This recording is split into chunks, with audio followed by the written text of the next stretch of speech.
ಹರೇ ಕೃಷ್ಣ ಎಲ್ಲ ಭಕ್ತರಿಗೂ ಪ್ರಣಾಮಗಳು ಪ್ರಭು. ಹರೇ ಕೃಷ್ಣ ಮಾತಾಜಿ. ಹರೇ ಕೃಷ್ಣ. ಓಂ ನಮೋ ಭಗವತೆ ವಾಸುದೇವಾಯ. ಓಂ ನಮೋ ಭಗವತೆ ವಾಸುದೇವಾಯ. ಓಂ ನಮೋ ಭಗವತೆ ವಾಸುದೇವಾಯ.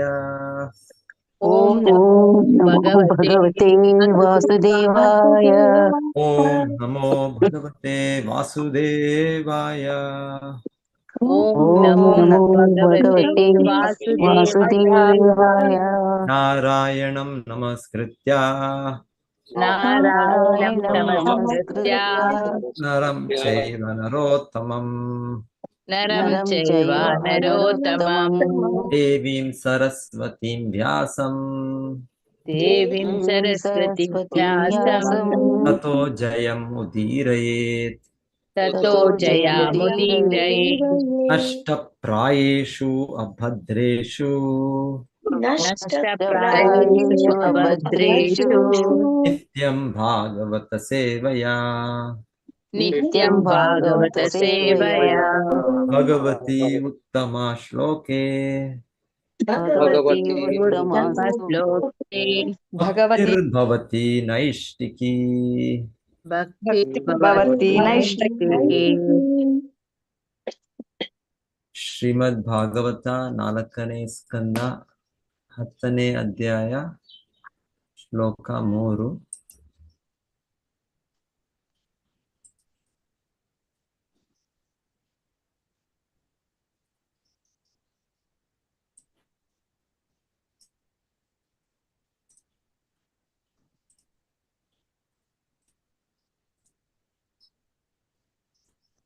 ಎಲ್ಲರಿಗೂ ಕಾಣಿಸುತ್ತೆ ಅನ್ಕೊಳ್ತೇನೆ. ಕಾಣಿಸ್ತದೆ ಪ್ರಭು.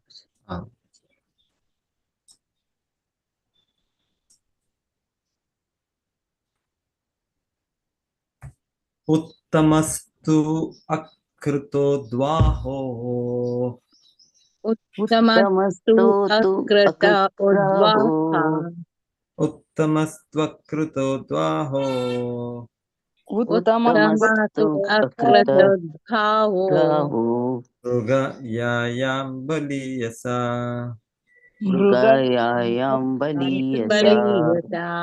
ಹತ ಪುಣ್ಯಜನೇನಾದ್ರೌ ಹತ ಪುಣ್ಯಜನೇನಾದ್ರೌ. ಹತ ಪುಣ್ಯಜನೇನಾದ್ರೌ ಪುಣ್ಯಜನೇನಾದ್ರೌ ತನ್ಮಾತಾಸ್ಯ ಗತಿಂ ಗತಾ. ತನ್ಮಾತಾಸ್ಯ ಗತಿಂ ಗತಾ. ತನ್ಮಾತಾಸ್ಯ ಗತಿಂ ಗತಾ. ತನ್ಮಾತಾಸ್ಯ ಗತಿಂ ಗತಾ. ಉತ್ತಮಃ ಉತ್ತಮನು. ಉತ್ತಮನು.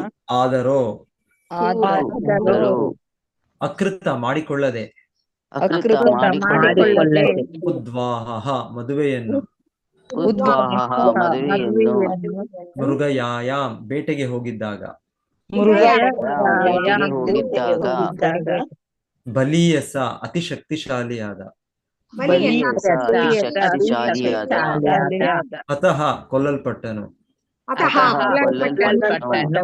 ಪುಣ್ಯಜನೇನ ಯಕ್ಷನೊಬ್ಬನಿಂದ. ಯಕ್ಷನೊಬ್ಬನಿಂದ. ಅದ್ರೋ ಹಿಮಾಲಯ ಪರ್ವತಗಳಲ್ಲಿ. ಹಿಮಾಲಯ ಪರ್ವತಗಳಲ್ಲಿ. ತತ್ ಅವನ. ಅವನ ಮಾತಾ ತಾಯಿಯು ಸುರುಚಿ. ಮಾತಾ ತಾಯಿಯು ಸುರುಚಿಯು. ಅಸ್ಯ ಅವಳ ಮಗನ. ಅಸ್ಯ ಅವಳ ಮಗನ. ಗತಿಂ ದಾರಿಯನ್ನು. ಗತ ಅನುಸರಿಸಿದಳು. ಅನುವಾದ: ಧ್ರುವ ಮಹಾರಾಜನ ತಮ್ಮನಾದ ಹಾಗೂ ಇನ್ನೂ ಮದುವೆಯಾಗದ ಇದ್ದ ಉತ್ತಮನು ಒಮ್ಮೆ ಮೃಗಯಾ ವಿಹಾರಕ್ಕೆ ಹೋಗಿದ್ದ. ಆಗ ಹಿಮಾಲಯ ಪರ್ವತದಲ್ಲಿದ್ದ ಬಲಶಾಲಿ ಯಕ್ಷನೊಬ್ಬನು ಅವನನ್ನು ಕೊಂದು ಹಾಕಿದ. ಅವನ ತಾಯಿಯಾದ ಸುರುಚಿಯು ತನ್ನ ಮಗನ ಹಾದಿಯನ್ನೇ ಹಿಡಿದಳು, ಅಂದರೆ ಸತ್ತು ಹೋದಳು. ಧ್ರುವ ಮಹಾರಾಜನ ತಮ್ಮನಾದ ಹಾಗೂ ಧ್ರುವ ಮಹಾರಾಜನ ತಮ್ಮನಾದ ಹಾಗೂ ಇನ್ನು ಮದುವೆಯಾಗದೇ ಇದ್ದ ಇನ್ನು ಮದುವೆಯಾಗದೇ ಮದುವೆಯಾಗದೇ ಇದ್ದ ಉತ್ತಮನು ಉತ್ತಮನು ಒಮ್ಮೆ ಮೃಗಯ ವಿಹಾರಕ್ಕೆ ಹೋಗಿದ್ದ. ಒಮ್ಮೆ ಆಗ ಹಿಮಾಲಯ ಪರ್ವತದಲ್ಲಿದ್ದ ಹಿಮಾಲಯ ಪರ್ವತದಲ್ಲಿದ್ದ ಬಲಶಾಲಿ ಯಕ್ಷನೊಬ್ಬನು ಬಲಶಾಲಿ ಯಕ್ಷನೊಬ್ಬನು ಅವನನ್ನು ಕೊಂದು ಹಾಕಿದ. ಅವನ ತಾಯಿಯಾದ ಸುರುಚಿಯು ತನ್ನ ಮಗನ ಹಾದಿಯನ್ನೇ ಹಿಡಿದಳು, ಅಂದರೆ ಸತ್ತು ಹೋದಳು.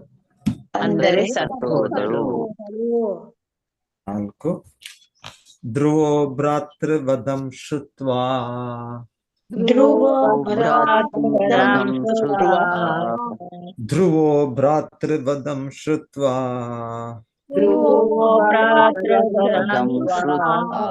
ಕೋಪಮರ್ಷಶುಚಾರ್ಪಿತಃ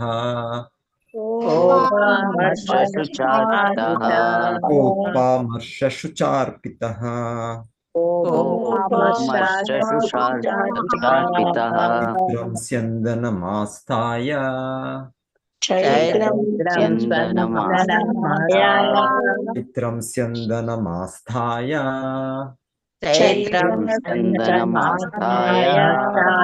ಪುಣ್ಯಜನಾಲಯಂ ಗತಃ ಪುಣ್ಯಜನಾಲಯಂ.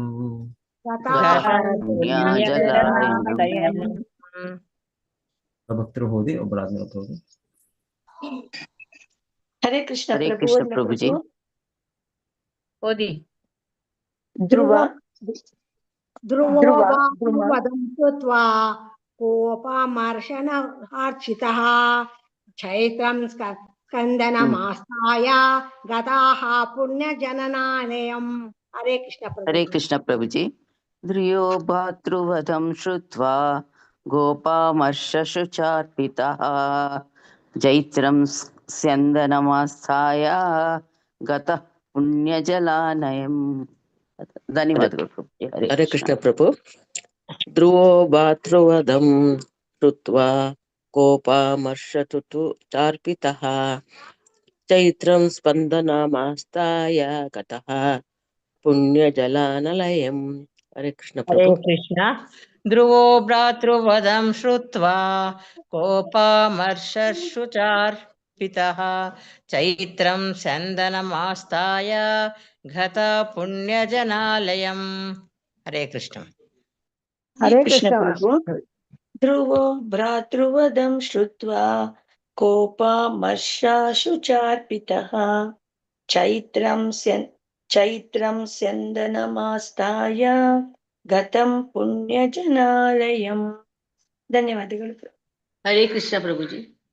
ಧ್ರುವೋ ಭ್ರಾತೃವಧಂ ಶ್ರುತ್ವಾ ಕೋಪಮರ್ಷಶುಪಾರ್ಚಿತ ಸುಚಾರ್ಪಿತಃ ಚೈತ್ರಂ ಸ್ಯಂದನಮಾಸ್ಥಾಯ ಗತಾ ಪುಣ್ಯಜನಾಲಯಂ. ಹರೇ ಕೃಷ್ಣ. ಧನ್ಯವಾದ. ಹರೇ ಕೃಷ್ಣ ಪ್ರಭುಜಿ.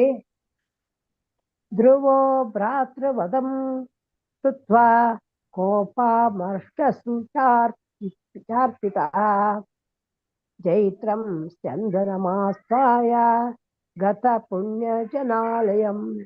ಧನ್ಯವಾದ. ಹರೇ ಕೃಷ್ಣ ಗುರುಜಿ. ಹರೇ ಕೃಷ್ಣ ಪ್ರಭುಜಿ. ಧ್ರುವೋ ಭ್ರಾತೃವಧಂ ಶ್ರುತ್ವಾ ಕೋಪಮರ್ಷಶುಚಾರ್ಪಿತಃ ಜೈತ್ರಂ ಸ್ಯಂದನಮಾಸ್ಥಾಯ ಗತಾ ಪುಣ್ಯಜನಾಲಯಂ. ಹರೇ ಕೃಷ್ಣ. ಹರೇ ಕೃಷ್ಣ ಪ್ರಭುಜಿ. ಧ್ರುವೋ ಭ್ರಾತೃವಧಂ ಶ್ರುತ್ವಾ ಕೋಪಮರ್ಷಶುಚಾರ್ಪಿತಃ ಚೈತ್ರಂ ಸ್ಯಂದನಮಾಸ್ಥಾಯ ಗತಃ ಪುಣ್ಯಜನಾಲಯಂ. ಹರೇ ಕೃಷ್ಣ ಪ್ರಭು.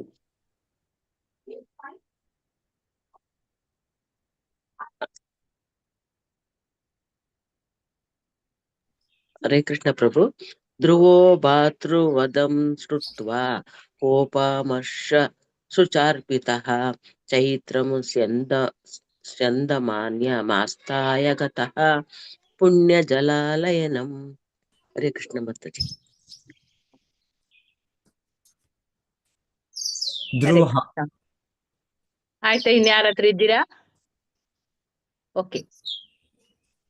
ಧ್ರುವ ಮಹಾರಾಜನು. ಧ್ರುವ ಮಹಾರಾಜನು ಭ್ರಾತೃವಧಂ ತಮ್ಮನ ವಧೆಯ ತಮ್ಮನ ವಧೆಯ ಶ್ರುತ್ವ ಸುದ್ದಿಯನ್ನು ಕೇಳಿ ಸುದ್ದಿಯನ್ನು ಕೇಳಿ ಕೋಪ ಅಮರ್ಷ ಸೇಡು ಶುಚ ದುಃಖ ಇವುಗಳಿಂದ ಅರ್ಪಿತ ತುಂಬಿದವನಾಗಿ ಜೈತ್ರಂ ವಿಜಯಯಾತ್ರೆಗೆ ಸ್ಯಂದನಂ ರಥವನ್ನು ಆಸ್ಥಾಯ ಏರಿ ಗತಃ ಹೋದನು ಪುಣ್ಯ ಜನಾಲಯಂ ಯಕ್ಷರ ಪಟ್ಟಣಕ್ಕೆ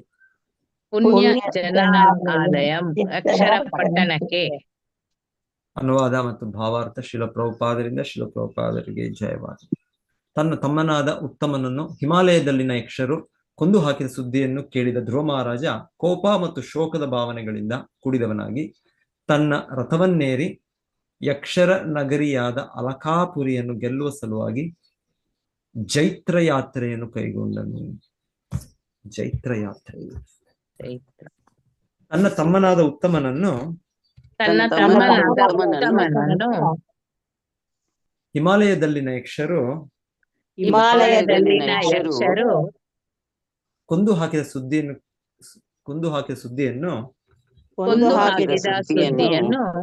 ಕೇಳಿದ ಧ್ರುವ ಮಹಾರಾಜ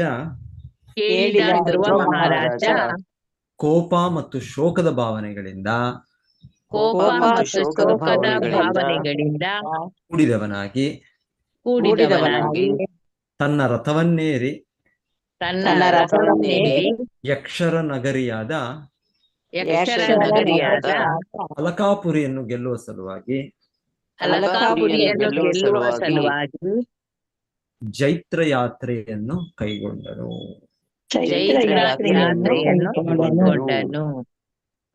ಮಾನಸ ರಮೇಶ್ ಮಾತಾಜಿ ಓದಿ. ಹರೇ ಕೃಷ್ಣ ಮಾತಾಜಿ. ಭಾವಾರ್ಥ ಶ್ರೀಲ ಪ್ರಭುಪಾದರಿಂದ ಶ್ರೀಲ ಪ್ರಭುಪಾದರಿಗೆ ಜಯವಾಗಲಿ. ಕೋಪವಿಷ್ಟನು ಶೋಕಾಕೂಲನು ಶತ್ರುಗಳ ವಿಷಯದಲ್ಲಿ ದ್ವೇಷಯುಕ್ತನೂ ಆಗಿದ್ದ ಧ್ರುವ ಮಹಾರಾಜನ ಈ ನಡವಳಿಕೆ ಅವನ ವ್ಯಕ್ತಿತ್ವಕ್ಕೆ ಅಸಂಗತವಾದದ್ದೇನೂ ಆಗಿರಲಿಲ್ಲ. ಭಕ್ತನಾದವನು ಕೋಪ ಮಾಡಿಕೊಳ್ಳಬಾರದು, ಅಸೂಯಪರನಾಗಬಾರದು ಅಥವಾ ಶೋಕಾಕುಲನಾಗಬಾರದು ಎಂಬುದೆಲ್ಲ ತಪ್ಪು ಕಲ್ಪನೆಗಳು. ಧ್ರುವ ಮಹಾರಾಜನು ರಾಜನಾಗಿದ್ದ. ಶಿಷ್ಟಾಚಾರವನ್ನು ತಮ್ಮನ್ನು ಕೊಂದು ಹಾಕಿದಾಗ ಅವರ ವಿಷಯದಲ್ಲಿ ಸೇಡು ತೀರಿಸಿಕೊಳ್ಳುವುದು ಅವನ ಕರ್ತವ್ಯ.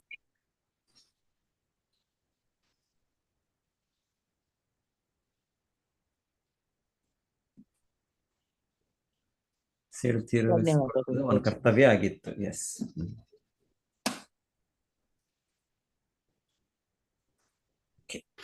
ಓಂ ಅಜ್ಞಾನತಿಮಿರಾಂಧಸ್ಯ ಜ್ಞಾನಾಂಜನಶಲಾಕಯಾ ಚಕ್ಷುರುನ್ಮೀಲಿತಂ ಯೇನ ತಸ್ಮೈ ಶ್ರೀಗುರವೇ ನಮಃ. ನಮೋ ಓಂ ವಿಷ್ಣುಪಾದಾಯ ಕೃಷ್ಣಪೃಷ್ಠಾಯ ಭೂತಲೆ ಶ್ರೀಮತೆ ಭಕ್ತಿವೇದಾಂತ ಸ್ವಾಮಿನಿತಿ ನಾಮಿನೆ. ನಮಸ್ತೆ ಸಾರಸ್ವತೆ ದೇವೆ ಗೌರವಾಣಿ ಪ್ರಚಾರಿಣೆ ನಿರ್ವಿಶೇಷ ಶೂನ್ಯವಾದಿ ಪಾಶ್ಚಾತ್ಯ ದೇಶತಾರಿಣೆ. ಜಯ ಶ್ರೀ ಕೃಷ್ಣ ಚೈತನ್ಯ ಪ್ರಭು ನಿತ್ಯಾನಂದ ಶ್ರೀ ಅದ್ವೈತ ಗದಾಧರ ಶ್ರೀವಾಸಾದಿ ಗೌರಭಕ್ತ ವೃಂದ. ಹರೇ ಕೃಷ್ಣ ಕೃಷ್ಣ ಕೃಷ್ಣ ಹರೇ ಹರೇ, ಹರೇ ರಾಮ ರಾಮ ರಾಮ ಹರೇ ಹರೇ.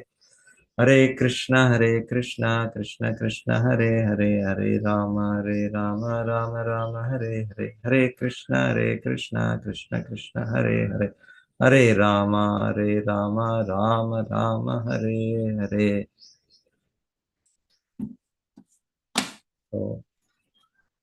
ಈಗ ನಾವು ನಿನ್ನೆ ಕೇಳಿದ್ದು ಧ್ರುವ ಮಹಾರಾಜರು ಗೃಹಸ್ಥಾಶ್ರಮ ಪ್ರವೇಶಿಸಿದರು. ಅವರಿಗೆ ಇಬ್ಬರು ಪತ್ನಿಯರು. ಮೊದಲ ಪತ್ನಿಯ ಹೆಸರು ಭ್ರಮಿ. ಸೊ ಅವರಿಂದ ಅವರಿಗೆ ಇಬ್ಬರು ಮಕ್ಕಳು, ಕಲ್ಪ ಮತ್ತು ವತ್ಸರ. ಕಲ್ಪ ವತ್ಸರ. ಸೊ ಅವರಿಬ್ಬರ ಮಕ್ಕಳ ಹೆಸರು ಧ್ರುವ ಮಹಾರಾಜರ ಹಿರಿಯ ಹೆಂಡತಿಯಿಂದ ಮತ್ತೆ ಕಿರಿಯ ರಾಣಿ ಇವರು ಇವರು ಅವರ ಯಾರು ಅವರ ಪ್ರಜಾಪತಿ ಶಿಶುಮಾರ ಮಗಳು ಧ್ರವಿ. ಸೊ ಅವ್ರ ಮಹಾರಾಣಿ. ನಂತರ ಎರಡನೇ ಹೆಂಡತಿ ಇಲ್ಲ ಇಲ್ಲ ಸೊ ಇಲ್ಲ ಅಂತ ಅವರು. ಸೊ ಅವರು ವಾಯುಪುತ್ರನ ಮಗ, ವಾಯುದೇವರ ಮಗ, ಸಾರಿ ವಾಯುದೇವ ದೇವತೆ. ಸೊ ಅವರ ಮಗಳು ಇಲ್ಲ. ಮತ್ತೆ ಅವರ ಮಕ್ಕಳು, ಸೊ ಅವರೊಂದಿಗೆ ಅವರಿಗೆ ಮತ್ತೆ 2 ಮಕ್ಕಳು. ಒಂದು ಮಗ, ಅವರ ಹೆಸರು ಉತ್ಕಲ, ಮತ್ತೆ ಮಗಳ ಹೆಸರು ಕೊಟ್ಟಿಲ್ಲ ಇಲ್ಲಿ. ಓಕೆ, ಬಹಳ ಸುಂದರ ಮಗಳು ಅಂತ ಹೇಳ್ತಾರೆ, ಯೋಷಿದ್ ರತ್ನಂ. ಹೀಗೆ ಧ್ರುವ ಮಹಾರಾಜರು ಆಳ್ವಿಕೆ ಪ್ರಾರಂಭಿಸಿದ್ದಾರೆ. ಆದರೆ ಅವರ ತಮ್ಮ ಉತ್ತಮ ಇನ್ನ ಮದುವೆ ಆಗಿಲ್ಲ. ಸೊ ಇಲ್ಲಿ ಹೇಳ್ತಾ ಇದ್ದಾರೆ, ಅವರು ಒಮ್ಮೆ ಬೇಟೆಗೆ ಹೋದಾಗ, ಬೇಟೆ ಮೃಗಯ ಇದು ಇಲ್ಲೇನು ಮೃಗಯ ಬಿಹಾರ ಅಂತ ಹೇಳ್ತಾರೆ. ಸೊ ಇದು ಆಕ್ಚುಲಿ ಹೀಗೆ ಕ್ಷತ್ರಿಯರ ಇದು ಇರ್ತಾ ಇತ್ತು. ಆದರೆ ಇದು ಯಾವ ಕಾರಣಕ್ಕೆ ಇರ್ತಾ ಇತ್ತು ಅಂದ್ರೆ, ಅವ್ರು ಕ್ಷತ್ರಿಯ ಧರ್ಮ ಪಾಲನೆ ಮಾಡ್ಬೇಕು. ಕ್ಷತ್ರಿಯ ಧರ್ಮ ಪಾಲನೆ ಮಾಡ್ಬೇಕಾದ್ರಿಂದ ಅವರು ಯುದ್ಧದಲ್ಲಿ ಅವರು ರಕ್ತವನ್ನು ನೋಡ್ಬೇಕು, ಅಲ್ಲಿ ಅಷ್ಟೊಂದು ಹಿಂಸಾಚಾರವನ್ನು ನೋಡ್ಬೇಕು. ಸೊ ಅದಕ್ಕೆ ಅವ್ರಿಗೆ ತರಬೇತಿ ಇರ್ತಾ ಇತ್ತು. ಸೊ ಎಲ್ಲಿ ತರಬೇತಿ? ಈಗಲೂ ಕೂಡ ಈ ಮಿಲಿಟರಿ ಟ್ರೈನಿಂಗ್ ಆದಾಗ ಆಗುತ್ತೆ. ಮಿಲಿಟರಿ ಟ್ರೈನಿಂಗ್ ಆದಾಗ ಅವರು ಕೂಡ ಎಲ್ಲ ಇದನ್ನೆಲ್ಲ ಸೇರಿಸ್ತಾರೆ. ಮತ್ತೆ ಮಾಕ್ ಡ್ರಿಲ್ಸ್ ಎಲ್ಲ ಮಾಡ್ತಾರಿಲ್ಲ. ಸೊ ಇದೇ ರೀತಿಯಲ್ಲಿ ಹಿಂದೆ ರಾಜರು ಕೂಡ ಅವರು ಯುದ್ಧ ಮಾಡುವ ಮೊದಲು ಮತ್ತೆ ಬೇರೆ ಸಮಯದಲ್ಲೂ ಕೂಡ ಅವ್ರು ಯಾವಾಗಲೂ ತಯಾರಿ ಇರೋದಕ್ಕೆ ಅವರು ಈ ತರ ಬೇಟೆ ಮಾಡ್ತಾರೆ. ಕಾಡಿಗೆ ಹೋಗ್ತಾ ಇದ್ರು ಅವರು. ಕಾಡಿಗೆ ಹೋಗಿ ಅಲ್ಲೂ ಕೂಡ ಕಾಡಲ್ಲಿ ಹೋದಾಗ ಅವರು ಈ ತರ ಕ್ರೂರ ಮೃಗಗಳು, ಯಾಕಂದ್ರೆ ಕಾಡಿನಲ್ಲೂ ಕೂಡ ಸಾಧು ಸಂತರು ಇರ್ತಾ ಇದ್ರು, ಋಷಿ ಮುನಿಗಳು ಇರ್ತಾ ಇದ್ರು. ಸೊ ಅವರ ರಕ್ಷಣೆ ಮಾಡ್ಬೇಕು. ಇವಾಗ ಏನಾದ್ರು ಹೆಚ್ಚಾಗಿ ಒಮ್ಮೊಮ್ಮೆ ಪ್ರಾಣಿಗಳು, ಈ ಕ್ರೂರ ಪ್ರಾಣಿಗಳು ಹೆಚ್ಚಾದ್ರೆ ಸಾಧ್ಯತೆ ಇರುತ್ತೆ ಅವರು ಇವ್ರಿಗೇನಾದ್ರು ತೊಂದರೆ ಕೊಟ್ರೆ, ಕಿರುಕುಳ ಕೊಟ್ರೆ ಆಗ ಅವರು ಕೂಡ ಕ್ರಮ ತಗೊಳ್ಬೇಕು. ಕೇವಲ ಅವರು ನಗರಗಳಲ್ಲಿ ಹಳ್ಳಿಗಳಲ್ಲಿ ಅವರು ಅಷ್ಟೇ ಅಲ್ಲ, ಆ ಕಾಡಿನಲ್ಲೂ ಕೂಡ ಅವರಿದ್ದನ್ನು ಎಲ್ಲರೂ ಇದರಲ್ಲಿರೋ ರೀತಿಯಲ್ಲಿ ನೋಡ್ತಾ ಇದ್ದಾರೆ. ಸೊ ಹಾಗೆ ಆ ಒಂದು ಕಾರಣಕ್ಕೂ ಒಂದು ಕಾರಣ ಅಂತ ಹೇಳ್ಬೋದು. ಮತ್ತೆ ಕಾಡಲ್ಲೂ ಕೂಡ ಎಷ್ಟು ಬೇರೆ ಪ್ರಾಣಿಗಳು ಇದೆ. ಸೊ ಅದರ ರಕ್ಷಣೆ ಕೂಡ, ಹೆಚ್ಚು ಕ್ರೂರ ಮೃಗಗಳಾದ್ರೆ ಇದು ಕೂಡ ಒಂದು ರೀತಿ ಅವರ ಒಂದು ಪ್ರಮಾಣ ಕಡಿಮೆ ಮಾಡೋದು ಬೇಕಾಗುತ್ತೆ ಒಮ್ಮೊಮ್ಮೆ. ಸೊ ಮತ್ತೆ ಅದು ಅಲ್ಲದೆ ಇರ್ತಾ ಇತ್ತು ಬೇರೆ ಬೇರೆ ಕಾರಣಗಳು. ಇನ್ನ ಒಂದು ಹೇಳ್ತಾರೆ, ಮತ್ತೆ ಅವರು ಆ ಪ್ರಾಣಿ ಯಾರದನ್ನು ಕೊಂದಿದ್ದಾರೆ ಅದನ್ನು ಮತ್ತೆ ತಂದು ಅದಕ್ಕೂ ಕೂಡ ಒಂದು ಸೂಕ್ತ ಇದು ಕೊಡ್ತಾ ಇದ್ದಾರೆ ಅಂದ್ರೆ ಅದರ ಒಂದು ಸಮಾಧಿ ಮಾಡೋದು, ಅದರ ಒಂದು ಅಂತ್ಯಕ್ರಿಯೆ ಮಾಡೋ ರೀತಿಯಲ್ಲಿ ಅದಕ್ಕೂ ಕೂಡ ಒಂದು ಗೌರವ ಇದು ಕೊಟ್ಟು ಮಾಡ್ತಾರೆ. ಸೊ ಈ ರೀತಿ ಎಲ್ಲ ಇದೆ. ಸೊ ಕ್ಷತ್ರಿಯ ಧರ್ಮದಲ್ಲಿ ಅವರು ಕೊಲ್ತಾ ಇದ್ರು, ಅವರೇನೋ ಒಂದು ಅವರ ಶಕ್ತಿ ಪ್ರದರ್ಶನಕ್ಕೋ ಇನ್ನೊಂದಕ್ಕೋ ಆ ತರ. ಸೊ ಅದು ಬೇಕು, ಅಗತ್ಯ ಇದೆ, ಸಮಾಜದಲ್ಲಿ ಬೇಕಿದೆ. ಕಾಡಿನಲ್ಲೂ ಕೂಡ ಆ ರೀತಿಯ ಕ್ರೂರ ಮೃಗ ಹೆಚ್ಚು ಸಂಖ್ಯೆ ಆಗ್ಬಾರದು, ಅದರ ಅಗತ್ಯ ಕೂಡ ಇದೆ. ಇಲ್ಲಾಂದ್ರೆ ಅವರವರೇ ಕೊಳ್ಕೊಳ್ತಾರೆ. ಸೊ ಎಲ್ಲ ನೋಡಿ, ಯೂಟ್ಯೂಬ್ ವಿಡಿಯೋಗಳು ನೋಡಿದೆ, ಆ ಸಿಂಹಗಳು, ಹುಲಿಗಳು ಎಲ್ಲ ಹೇಗೆ ಅಂದ್ರೆ ಅವರು ತಮ್ಮದೇ ಗುಂಪುಗಳಿರ್ತಾರೆ. ಹೇಗೆ ಮನುಷ್ಯರು, ನಮ್ಮ ಗುಂಪುಗಳಿದೆ, ನಮ್ಮ ಗುಂಪುಗಳು ಮಾಡ್ಕೊಂಡು ನಾನು ಪಾಕಿಸ್ತಾನ, ನಾನು ಇಂಡಿಯಾ, ನಾನು ಯುಕ್ರೇನ್, ನಾನು ರಷ್ಯಾ ಅಂತ ಮಾಡ್ಕೊಂಡು ನಾವು ಕೂಡ ಕಚ್ಚಾಡ್ತೇವೆ ನಾವು. ಅದೇ ತರ ಈ ಪ್ರಾಣಿಗಳು ಕೂಡ ಅವರಲ್ಲೂ ಕೂಡ ಈ ತರ ಕ್ರೂರ ಪ್ರಾಣಿಗಳಿದೆ. ಪರ್ಟಿಕ್ಯುಲರ್ಲಿ ಈ ಸಿಂಹ ಇದೆಲ್ಲ ಇದು ತಮ್ಮ ಮಕ್ಕಳನ್ನೇ ಕೊಂದು ಬಿಡ್ತಾರೆ. ತಮ್ಮ ಮಕ್ಕಳನ್ನೇ, ಅದಾವು ಸ್ವಲ್ಪ ಬೆಳೆದ ಮೇಲೆ ಅವರು ಏನಾದ್ರು ಇವ್ರಿಗೆ ವಿರೋಧ ಆದ್ರೆ ಇನ್ನೊಂದು ಅದು ಪರ್ಟಿಕ್ಯುಲರ್ ಗಂಡು ಇದಾಗಿದ್ರೆ ಈ ತರ ಎಲ್ಲ ಇದೆ. ಈ ತರ ಎಲ್ಲ ಪ್ರಾಣಿ ಪ್ರಪಂಚ ಅಂದ್ರೆ ಸಂಪೂರ್ಣ ರಾಜಸ ತಾಮಸ ಗುಣದಿಂದ ಇರುವ ಪ್ರಪಂಚ. ಸೊ ಹೀಗಿರುವಾಗ ರಾಜರು ಅವರ ಸಂಖ್ಯೆಯನ್ನು ಕೂಡ ಒಂದು ನಿಯಂತ್ರಣದಲ್ಲಿ ಇಡ್ತಾ ಇದ್ದಾರೆ, ಕಡಿವಾಣ ಆಗ್ತಾ ಇದ್ದಾರೆ.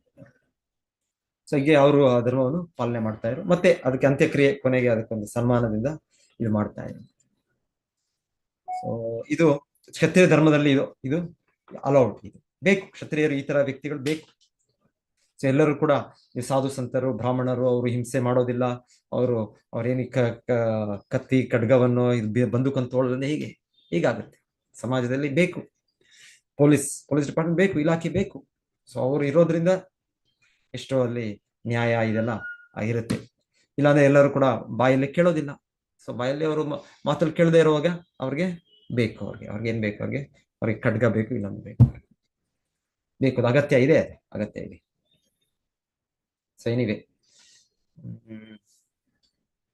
ಸೊ ಹೀಗೆ ಉತ್ತಮ ಕ್ಷತ್ರಿಯ ಧರ್ಮವನ್ನು ಪಾಲಿಸ್ತಾ ಅವರು ಭೇಟಿಗೆ ಹೋಗಿದ್ದಾರೆ. ಸೊ ಅಲ್ಲಿ ಇಲ್ಲಿ ಹೇಳ್ತಾ ಇದ್ದಾರೆ, ಯಕ್ಷರು ಯಾರೊಬ್ಬ ಯಕ್ಷರು ಅವರೊಂದಿಗೆ ಯುದ್ಧ ಮಾಡಿ ಇದರಲ್ಲಿ ಒಂದು ಅನ್ಯಾಯದ ರೀತಿಯಲ್ಲ ಏನು ಅಂತ ಹೇಳ್ತಾ ಇದ್ದಾರೆ, ಅವರ ಅಂತ್ಯ ಆಯ್ತು ಅಂತ ಹೇಳ್ತಾರೆ. ಸೊ ಕ್ಷತ್ರಿಯ ಧರ್ಮದಲ್ಲಿ ಭಗವದ್ಗೀತೆ ಕೂಡ ಕೃಷ್ಣ ಹೇಳ್ತಾರೆ ಕ್ಷತ್ರಿಯ ಧರ್ಮದ ಬಗ್ಗೆ. ನಾವು ಮತ್ತೆ ನೆನಪು ಮಾಡ್ಕೊಳ್ಬಹುದು. ಕೃಷ್ಣ ಹೇಳ್ತಾರೆ, ಕ್ಷತ್ರಿಯರು ಅಂದ್ರೆ ಶೌರ್ಯಂ ತೇಜೋ ಧೃತಿರ್ ದಾಕ್ಷ್ಯಂ ಯುದ್ಧೇ ಚಾಪ್ಯಪಲಾಯನಂ ದಾನಂ ಈಶ್ವರ ಭಾವಶ್ಚ ಕ್ಷಾತ್ರಂ ಕರ್ಮ ಸ್ವಭಾವಜ. ಕ್ಷಾತ್ರಂ ಕರ್ಮ ಸ್ವಭಾವಜ. ಸೊ ಕ್ಷತ್ರಿಯ ಅಂದ್ರೆ ಯಾರು ಈ ಅಧಿಕಾರದಲ್ಲಿದ್ದಾರೆ, ಅವರು ಜನರ ರಕ್ಷಣೆ ಮಾಡ್ತಾ ಇದ್ದಾರೆ, ಜನರ ನಾಯಕರು ಅಂದರೆ ಅವರ ಧರ್ಮ ಇದೆ. ಜನನಾಯಕ ಅಂದ್ರೆ ಅವರು ಶೌರ್ಯ ಇರಬೇಕು. ಇವತ್ತಿನ ರಾಜರು ಆತರ ಅರಸರಿಲ್ಲ ಇವಾಗ, ನಮ್ಗೆ ಆ ರೀತಿಯ ಅರಸರು ಅವರಿಲ್ಲದೆ ಇರುವಾಗ ರಾಜಕಾರಣಿಗಳು, ಪ್ರಜಾಪ್ರಭುತ್ವ. ಆದ್ರೆ ಇವರ ಶೌರ್ಯದಲ್ಲಿ ಒಂದು ರೀತಿ ಮುಂದೆ ಇಲ್ಲ, ಅವ್ರು ಮುಂದೆ ಹೋಗೋದಿಲ್ಲ. ಅವ್ರು ಹಿಂದೆ ರಾಜರೇ ಮುಂದೆ ನಿಲ್ತಾ ಇದ್ರು ನೋಡಿ. ಅದು ರಾಜರು ಅವರು ಜನರ ಮುಂದೆ ಕಳ್ಸೋದಲ್ಲ, ಅವರೇ ಮುಂದೆ ಎದ್ದು ನಿಂತಿದ್ರು ಬ್ಯಾಟಲ್ ಫೀಲ್ಡ್, ಆ ರಣರಂಗದಲ್ಲಿ. ಇವಾಗ ಮಹಾಭಾರತ ಯುದ್ಧ ಯಾರ ಮಧ್ಯೆ ಆಗ್ತಾ ಇದೆ? ಯುಧಿಷ್ಠಿರ ಮಹಾರಾಜರು ಮತ್ತೆ ದುರ್ಯೋಧನ, ಕೌರವರು, ಪಾಂಡವರು. ಸೊ ಯುಧಿಷ್ಠಿರ ಮಹಾರಾಜರೇನು ಅಷ್ಟು ಈ ಪರಿಣತಿ ಇಲ್ಲ ಅವರು ಯುದ್ಧದಲ್ಲಿ. ಅವರ ತಮ್ಮಂದಿರು ಭೀಮಸೇನ ಮತ್ತೆ ಅರ್ಜುನ ಪ್ರವೀಣರು ಇದರಲ್ಲಿ. ಆದರೂ ಕೂಡ ರಾಜನು ಅವ್ರ ಮುಂದೆ ನಿಂತಿದ್ದಾರಲ್ಲಿ. ಎಷ್ಟೋ ಸಲ ಇವರು ಕೌರವರು ಗೊತ್ತು, ಯುಧಿಷ್ಠಿರ ಮಹಾರಾಜರು ಅಷ್ಟು ಬಲಶಾಲಿ ಅಲ್ಲ, ಅಷ್ಟು ಇದಲ್ಲ, ಅವ್ರನ್ನ ನಾವು ಸೆರೆ ಹಿಡಿದ್ಬಿಟ್ರೆ ಆಗೋಯ್ತು, ನಮ್ಮ ಯುದ್ಧ ಫಿನಿಶ್. ಹೀಗಾಗಿ ದ್ರೋಣಾಚಾರ್ಯರೆಲ್ಲ ಬಹಳ ಟ್ರೈ ಮಾಡ್ತಾರೆ, ಭೀಮ ಎಲ್ಲ. ಯಾಕಂದ್ರೆ ಹೇಗೋ ನಾವು ಯುಧಿಷ್ಠಿರ ಮಹಾರಾಜರನ್ನ ಬಂಧಿಸ್ಬಿಟ್ರೆ, ಅವ್ರನ್ನ ಇದು ಮಾಡ್ಬಿಟ್ರೆ ಆಯ್ತು, ಫಿನಿಶ್. ಯಾಕಂದ್ರೆ ಯುದ್ಧ ಅಷ್ಟೇ, ಯುದ್ಧ ರಾಜರ ಮಧ್ಯೆ. ಸೊ ಅವರೇ ಮುಖ್ಯವಾದ ವ್ಯಕ್ತಿ. ಸೊ ಇವರು ಅವ್ರನ್ನೇ ಇದ್ ಮಾಡ್ತಾರೆ. ಆದರೂ ಭೀಮಸೇನ ಅವ್ರ ಕಡೆ, ಕೃಷ್ಣ ಇದ್ದಾನೆ ಅವ್ರ ಕಡೆ, ಅವ್ರು ಏನ್ ಮಾಡಕ್ಕೆ ಆದರೂ ಬಂದರು ಯುದ್ಧದಲ್ಲಿ. ಯುಧಿಷ್ಠಿರ ಮಹಾರಾಜರು ನಿಂತರು ಅವ್ರ ಮುಂದೆ. ಅವ್ರು ನಿಂತರೆ ತಾನೇ ಅವೆಲ್ಲ ಅವರ ಅನುಯಾಯಿಗಳು, ಸೈನಿಕರಿಗೆ ಒಂದು ಪ್ರೋತ್ಸಾಹ, ಮತ್ತೆ ಒಂದು ಸ್ಫೂರ್ತಿ. ಸೊ ಅವರೇ ಹಿಂದೆ ಪರ್ಟಿಕ್ಯುಲರ್ ಶಿಲ ಪ್ರಭುಪಾದರು ಒಂದು ವಿಷಯದಲ್ಲಿ ಹೇಳ್ತಾರೆ, ಅವರು ನೋಡಿದ್ದು ನಮ್ಮ ಭಾರತ ಚೀನಾ ಯುದ್ಧವನ್ನು ಶಿಲ ಪ್ರಭುಪಾದರು 1942 ನೋಡಿದ್ರು. ಸೊ ಹೇಳ್ತಾರೆ, ನಮ್ಮ ಪ್ರಧಾನಿಗಳಿದ್ರು ಆಗ. ಸೊ ಅವರು ಕೆಳಗೆ ಗ್ರೌಂಡ್ ಇದು ರಿಯಾಲಿಟಿ ಏನಿದೆ ಅಲ್ಲಿ, ಆ ಯುದ್ಧ ಭೂಮಿಯ ಇದು ನಮ್ಮ ಸಾಮರ್ಥ್ಯ ಏನು, ಆ ಚೀನಾ ದೇಶದ ಸಾಮರ್ಥ್ಯ ಏನು ಸರಿಯಾಗಿ ಅರ್ಥ ಮಾಡ್ಕೊಳ್ದೆ ಅವರು ಜನರಿಗೆ, ನಮ್ಮ ಸೈನಿಕರಿಗೆ ಹೋಗಿ ಫಾರ್ವರ್ಡ್. ಆಕ್ಚುಲಿ ನಮ್ಮ ಹತ್ರ ಆ ಸಮಯಕ್ಕೆ ಅಷ್ಟು ರಕ್ಷಣಾ ಪಡೆಯಲ್ಲಿ ಅಷ್ಟು ಇದು ಇರ್ಲಿಲ್ಲ, ಬೆಳೆಸಿರ್ಲಿಲ್ಲ. ಅವತ್ತಾನೆ ಸ್ವಾತಂತ್ರ್ಯ ಸಿಕ್ಕಿತ್ತು ದೇಶಕ್ಕೆ, ಸಿಕ್ಕಿ ತಯಾರಿ ಇರ್ಲಿಲ್ಲ ಆ ದೇಶ. ಅವರು ಅದರಲ್ಲಿ ತಯಾರಿ ಮಾಡ್ಕೊಂಡಿದ್ರು ಬಹಳ. ಆದರೆ ನಮ್ಮ ಸೈನಿಕರನ್ನ ಅವರು ಇಲ್ಲ, ಹೋಗ್ಬೇಕು, ನೀವು ಹೋಗಿ ನೀವು ಮುಂದೆ ಅಂತ ಅವ್ರನ್ನ ಆದೇಶಗಳು ಕೊಟ್ಟಿದ್ದು. ಆದೇಶ ಕೊಟ್ಟು ಎಷ್ಟೋ ಜನ, ನೂರಾರು ಸಾವಿರಾರು ಜನ ಅಮಾಯಕ ಸೈನಿಕರು ಸಾಯ್ಬೇಕಾಯ್ತು ಆ ಯುದ್ಧದಲ್ಲಿ. ಆದ್ರೆ ಇವರು ಶಿಲ ಪ್ರಭುಪಾದರು ಹೇಳ್ತಾರೆ, ಅವರು ಇದರಲ್ಲಿ ಆರಾಮಾಗಿ ರಾಜಧಾನಿಯಲ್ಲಿ ಅವರು ಒಳ್ಳೆ AC ಇದ್ರಲ್ಲೋ ಇಲ್ಲ ಇದರಲ್ಲಿ ಬಂಕರ್, ಇವಾಗೆಲ್ಲ ಬಂಕರ್ ಇದೆಲ್ಲ ಏನಿದೆ, ಅವ್ರು ಆರಾಮಾಗಿ ಅವರು ಏನು ಬ್ರೆಡ್ ಅಂಡ್ ಬಟರ್. ಇದು ನಮ್ಮ ಇದು ಅಲ್ಲ, ತಿಂಡಿ ಅಲ್ಲ ಇದೆಲ್ಲ ಪಾಶ್ಚಾತ್ಯ ದೇಶದಿಂದ ನಾವು ಕಲಿಯುವಂಥದ್ದು. ಸೊ ನಮ್ಮದು ಇದೆ, ನಮ್ಮ ಭಾರತದಲ್ಲಿ ಎಷ್ಟು ಇದೆ. ಬಟ್ ಏನಿದೆ, ಅದು ತಿಂಡಿನೇ, ತೊಂದರೆ ಇಲ್ಲ. ಆದ್ರೆ ಅವರು ಅದನ್ನ ಆ ತಿಂಡಿಯನ್ನು ಇಟ್ಕೊಂಡು ಇವರು ಆರಾಮಾಗಿದ್ದಾರೆ. ಆದ್ರೆ ಸೈನಿಕರಿಗೆ ಫಾರ್ವರ್ಡ್, ಮುಂದೆ ಹೋಗಿ ಆಕ್ರಮಿಸಿ ಅಂದ್ರೆ ನಿಮಗೆ ಅವ್ರಿಗೆ ಬೆಂಬಲ ಇರಬೇಕು. ಆ ರೀತಿಯ ಒಂದು ಇವತ್ತಿನ ಆಧುನಿಕ ಇದು ಇದೆ, ಆಧುನಿಕ ಏನೇನೋ ಬಂದೂಕುಗಳಿದೆ, ಇನ್ನೊಂದಿದೆ ಟ್ಯಾಂಕರ್ಗಳಿದೆ, ಇವಾಗ ಮಿಸೈಲ್ಸ್, ಈಗ ಇಲ್ಲಿ ಏನೇನೋ ಹೊಸ ಮಿಸೈಲ್ಗಳು, ಅದು ಹೆಸರುಗಳು ಹೈಪರ್ಸಾನಿಕ್ ಮಿಸೈಲ್, ಆಮೇಲೆ ನ್ಯೂಕ್ಲಿಯರ್ ಇದೆಲ್ಲ ಇದು ಮಾಡೋಕ್ಕೆ ಅದು. ಆಮೇಲೆ ಏನೇನೋ ಡೂಮ್ ಪ್ರೊಟೆಕ್ಷನ್, ಇದು ನಮ್ಮ ದೇಶದ ರಕ್ಷಣೆ ಆಗ್ಲಿಕ್ಕೆ ಐರನ್ ಡೋಮ್. ಏನೇನೋ ಈ ತರ ಎಲ್ಲ ಮಾಡಬೇಕಿತ್ತಾಗುತ್ತೆ. ಈಗ ಸ್ಯಾಟಲೈಟ್ಸ್, ರೇಡಾರ್ಗಳು, ಇದೆಲ್ಲ ನಿಮ್ಮಲ್ಲಿ ಇದ್ರೆ ಅವಾಗ ಮುಂದೆ ಹೇಳ್ಬೋದು, ಹೋಗಿ ಆಕ್ರಮಿಸಿ ಅಂತ ಹೇಳ್ಬೋದು. ಇಲ್ಲ ಅಂದ್ರೆ ನಾವು ಕುತ್ಕೊಂಡಿಲ್ಲಿ ನಾವು ಚೆನ್ನಾಗಿ ನಾವು ಮಾಡಿದೆ ಸೈನಿಕರು ಹೋಗಿ ಅಂತ ಹೇಳಿದ್ರೆ ಹೇಗೆ? ಇಲ್ಲ, ಅದಲ್ಲ. ಕ್ಷತ್ರಿಯರಂದ್ರೆ ಅವ್ರ ಮುಂದೆ ಹೋಗ್ಬೇಕು. ಶೌರ್ಯ ಅವ್ರಿಗೆ ಇದು ಇರ್ಬೇಕು, ಅವ್ರಿಗೆ ಆ ಒಂದು ಆ ಭಾವ ಇರ್ಬೇಕು, ಅವರೇ ಮುಂದೆ ನಿಲ್ತಾರೆ. ಶೌರ್ಯ ಶೌರ್ಯ. ಸೊ ಹೇಳ್ತಾರೆ ರಾಜರಾದವರು ಅವರೇ, ಅವರು ಯಾರಾದ್ರೂ ಈ ತರ ಪ್ರಭುಪಾದ ಹೇಳ್ತಾರೆ, ಯಾರು ಕಾಶ್ಮೀರ ರಾಜ ಬಗ್ಗೆ ಹೇಳ್ತಾರೆ ಶಿಲ ಪ್ರಭುಪಾದ. ಈಗಲ್ಲ, ಒಂದು 100 ವರ್ಷಗಳ ಹಿಂದೆ ಅಷ್ಟೇ ಪ್ರಭುಪಾದ ಹೇಳ್ತಾರೆ. ಅಲ್ಲಿ ಆಕ್ಚುಲಿ ಅಲ್ಲಿ ಹೆಚ್ಚು ಸಂಖ್ಯೆ ಇರ್ಬೋದು, ಅಲ್ಲಿ ಇಸ್ಲಾಂ ಇರ್ಬೋದು 100 ವರ್ಷದಿಂದ, ಆದ್ರೆ ರಾಜ ಹಿಂದೂ ರಾಜ ಇದ್ದ. ಸೊ ಹೇಗಿತ್ತು ಅಂದ್ರೆ ಅಲ್ಲಿ ಯಾವ ಒಂದು ಕಳ್ಳತನ ಇಲ್ಲ. ಯಾಕೆ ಕಳ್ಳತನ ಇಲ್ಲ ಅಂದ್ರೆ ಆ ರಾಜ ಎಷ್ಟು ಇದಂದ್ರೆ ಏನಾದ್ರೂ ಯಾರಾದ್ರೂ ಈ ತರ ಕಳ್ಳತನ ಮಾಡಿದ್ದಾರೆ ಅಂದ್ರೆ ಅವ್ರ ಕೈಗಳು ಕತ್ತರಿಸ್ಬಿಡ್ತಾರೆ, ರಾಜನೇ. ಸೊ ರಾಜರ ಇದು ಆಳ್ವಿಕೆ ಅಂದ್ರೆ ಹಾಗೆ ರಾಜರು. ಯಾಕೆ ಅಂದ್ರೆ ಅಷ್ಟು ತೀವ್ರ ಒಂದು ಇದಿದ್ರೆ ಪನಿಷ್ಮೆಂಟ್, ಶಿಕ್ಷೆ ಇದ್ರೆ ಇನ್ನೊಬ್ಬ ಕಳ್ಳ ಯಾರು ಮಾಡೋದಿಲ್ಲ. ನಾನು ಏನಾದ್ರು ಮಾಡಿದ್ರೆ ನನ್ನ ಕೈ ಕತ್ತರಿಸ್ಬಿಡ್ತಾನೆ. ಸೊ ಹೀಗೆ ರಾಜರು ಅವರ ಕಾನೂನು ಅಕ್ರಮಗಳು ಆಗಿರ್ತಾ ಇದ್ದಾಗ. ಸೊ ಹೇಳ್ತಾರೆ ಕಾಶ್ಮೀರ ಇದರದ್ದು ದೇಶದಲ್ಲಿ ರಾಜ್ಯದಲ್ಲಿ ಒಂದು 100 ವರ್ಷಗಳ ಹಿಂದೆ ರಾಜ ಆಡಳಿತ ಮಾಡುವಾಗ ಯಾರಾದ್ರೂ ಏನಾದ್ರು ಕಳ್ದೋದ್ರೆ, ಸಪೋಸ್ ಬೀದಿಯಲ್ಲಿ ಹೋಗ್ತಾ ಇರ್ತೀವಿ ನಾವು, ಒಂದ್ಸಲ ಬಿದ್ದು ಯಾರೋ ಹೇಳಿದ್ರು, ಮೊನ್ನೆ ಯಾರೋ ಹೇಳ್ತಾ ಇದ್ರು, ಎಲ್ಲೋ ಯಾವ್ದೋ ಒಂದು ಹೇಳ್ತಾ ಇದ್ರು, ಎಲ್ಲೋ ಪೇಪರಲ್ಲಿ ಬಂದಿದ್ದೆಲ್ಲೋ. ಸೊ ಒಂದು ಎಲ್ಲೋ ಇದ್ದಾರೆ. ಓಕೆ, ಅವ್ರದ್ದು ಇದು ಟ್ರೈನಲ್ಲಿ ಹೋಗುವಾಗ ಸ್ವಲ್ಪ ಬೇಗ ಹೋಗೋದಕ್ಕೆ ಆಟೋಲೇ ಬಿಟ್ರು, ಇಲ್ಲಾಂದ್ರೆ ಆಟೋಯಿಂದ ರೋಡಲ್ಲಿ ಬಿದ್ದೋಯ್ತೇನೋ ಅವ್ರ ಲಗೇಜ್. ಮತ್ತೆ ಅವರು ಟ್ರೈನ್ ಹತ್ಬಿಟ್ಟು ಚೆನ್ನೈಗೆ ಹೋಗ್ಬಿಟ್ರಂತೆ ಅವ್ರು. ಮತ್ತೆ ಚೆನ್ನೈ ಮೇಲೆ ಯಾರೋ ಪ್ರಾಮಾಣಿಕ ವ್ಯಕ್ತಿ, ಯಾರೋ ಒಬ್ಬ ಯಾರೋ ಅಬ್ದುಲ್ಲಾ ಯಾರೋ ಒಬ್ರು, ಸೊ ಒಳ್ಳೆಯ ವ್ಯಕ್ತಿಗಳೆಲ್ಲ ಕಡೆ ಇದ್ದಾರೆ. ಸೊ ಆ ವ್ಯಕ್ತಿ ತಕ್ಷಣವೇ ಹೋಗಿ ಪೊಲೀಸ್ ಸ್ಟೇಷನ್ಗೆ ಈ ತರ ಯಾರೋ ಸಿಕ್ತು ನಮಗೆ. ಸೊ ಮತ್ತೆ ಅವರು ಚೆನ್ನೈಯಿಂದ ಕಂಪ್ಲೇಂಟ್ ಹಾಕಿ ಮತ್ತೆ ಇದಾಗಿ ಹೋಯ್ತು. ಸೊ ಈಗಲೂ ಕೂಡ ಪ್ರಾಮಾಣಿಕ ವ್ಯಕ್ತಿಗಳಿದ್ದಾರೆ. ಸೊ ಎನಿವೆ, ಸೊ ಶಿಲ ಪ್ರಭುಪಾದ ಹೇಳ್ತಾರೆ, ಈ ತರ ಕಾಶ್ಮೀರ ರಾಜ್ಯದಲ್ಲಿ ಯಾರಾದ್ರೂ ಈ ತರ ಅಕಸ್ಮಾತ್ ಕಳೆದೋದ್ರೆ, ಏನಾದ್ರು ಬೀದಿಯಲ್ಲೆಲ್ಲ ಬಿದ್ದಿದ್ರೆ ಅದು ಕೂಡ ತೆಗೆಯುವಾಗಿಲ್ವಂತೆ, ಮುಟ್ಟುವಾಗಿಲ್ವಂತೆ. ನಾವ್ ಅನ್ಕೊಳ್ಳೋದು ಇಲ್ಲ, ನಾನ್ ತೆಗಿಲಿಲ್ಲ ಅಂದ್ರೆ ಇನ್ಯಾರೋ ತೆಗೆದುಬಿಡ್ತಾರೆ, ಇನ್ಯಾರೋ ಒಂದು ಕಳ್ತನ ಮಾಡ್ತಾರೆ, ಸೊ ಅವ್ರು ತಗೊಳ್ಳೋದು ನಾನೇ ತಗೊಳ್ಳೋಣ. ಇಲ್ಲ, ಅಗತ್ಯ ಇಲ್ಲ. ಜನರಿಗೆ ಎಷ್ಟು ಒಂದು ಪ್ರಾಮಾಣಿಕತೆ ಇದೆ ಅಂದ್ರೆ ಜನರು ಯಾರು ಮುಟ್ಟೋದಿಲ್ಲ. ಈ ವ್ಯಕ್ತಿ ಯಾರು ಕಳೆದೋಗಿದೆ, ಮತ್ತೆ ಆ ವ್ಯಕ್ತಿ ನಾನು ಎಲ್ಲಿಂದ ಬರ್ತೆ, ಎಲ್ಲಿ ಪ್ರಯಾಣ ಮಾಡಿದೆ, ಆ ವ್ಯಕ್ತಿನೇ ಹುಡ್ಕೊಂಡು ಬಂದು ಆ ವ್ಯಕ್ತಿನೇ ತಗೊಂಡು ಹೋಗ್ಬೋದು. ಅದು ಅಲ್ಲೇ ಇರುತ್ತೆ. ಅದು ಚಿನ್ನ ಆಗಿರ್ಬೋದು, ಅದು ಇನ್ನೊಂದು ಆಗಿರ್ಬೋದು, ಯಾರು ಕೂಡ ಮುಟ್ಟೋದು.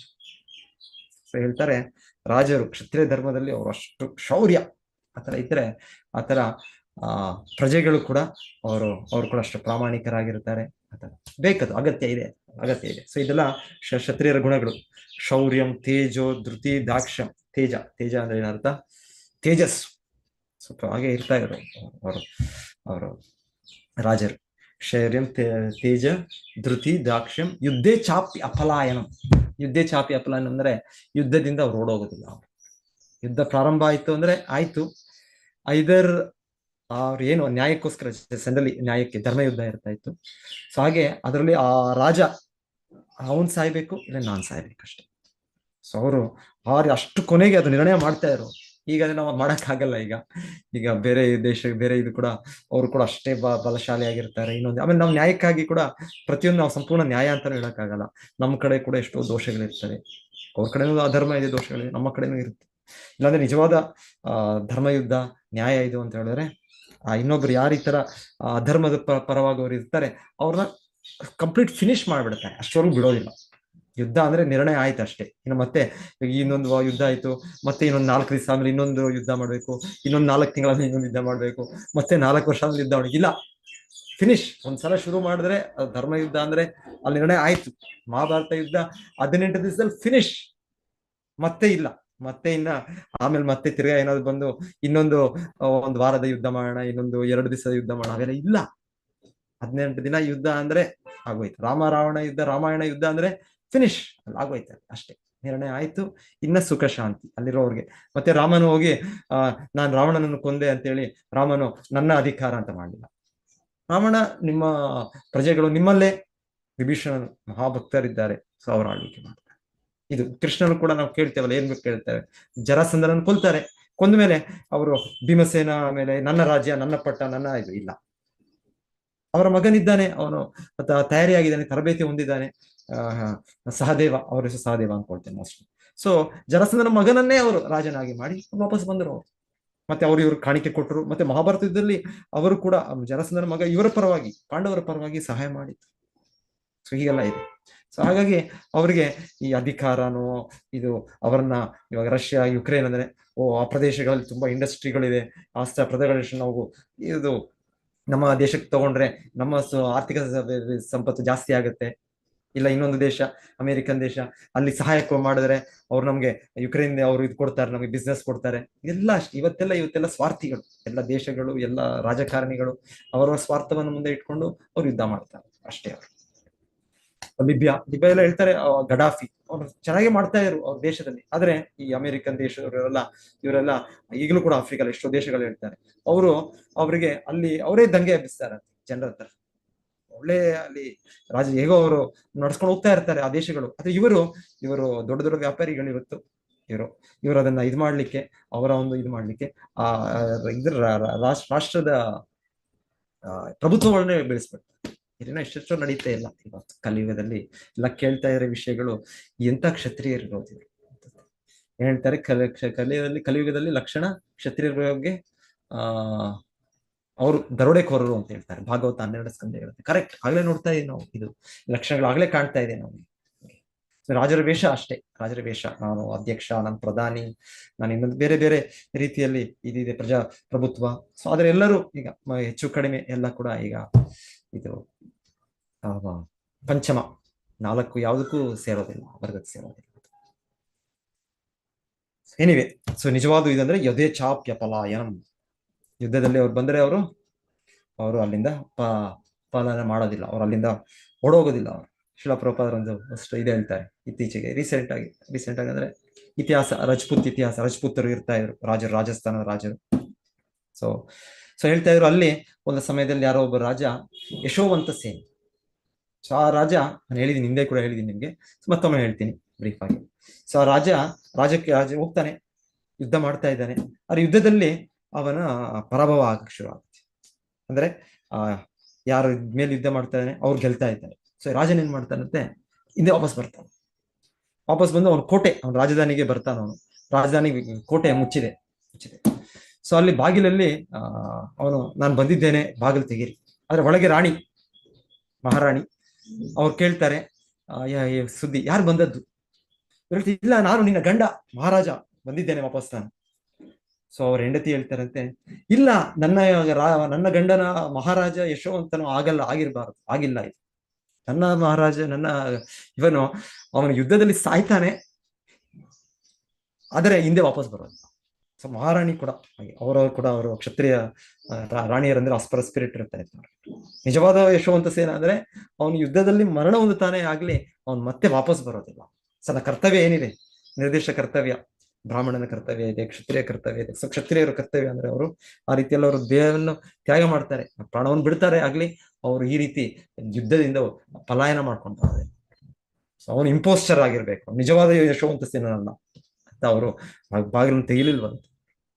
ಈ ರೀತಿ ಹೇಳ್ತಾರೆ, ಈ ರೀತಿ ಇರ್ತಾರೆ ಕ್ಷತ್ರಿಯರು ಅಂದ್ರೆ ಆ ರೀತಿ ಅವರು. ಆಮೇಲೆ ರಕ್ಷಣೆ ಕೊಡ್ತಾ ಇದ್ದಾರೆ, ಯಾರಾದ್ರೂ ಅವರಿಗೆ ಬಂದು ಶರಣಾದ್ರೆ, ಅವನು ಶತ್ರುನೇ ಆಗಿರ್ಬೋದು,